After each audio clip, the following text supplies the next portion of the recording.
Au Moyen-Âge, pour distribuer des livres, il fallait les réécrire à la main. Et c'était aux moines copistes de faire ça. Et puis vers 1400, on sait pas trop sa date de naissance, Johannes Gutenberg spawn. Dans sa jeunesse, Johannes apprend la ciselure ainsi que la maîtrise des alliages qui lui serviront plus tard à inventer des caractères d'imprimerie résistants.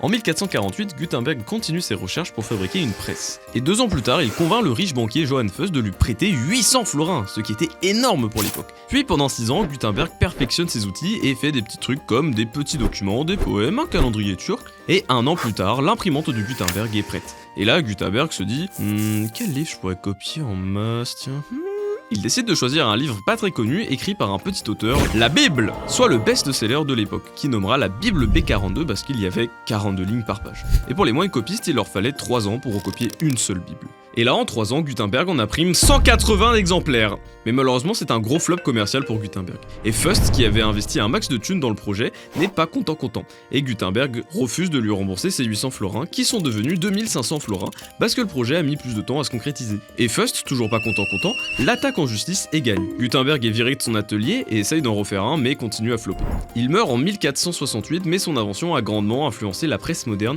et juste l'histoire de manière générale. Et maintenant, plus de 500 ans plus tard, on estime à plus de 4 milliards le nombre de livres imprimés en une seule année. Donc merci Gutenberg pour les travaux.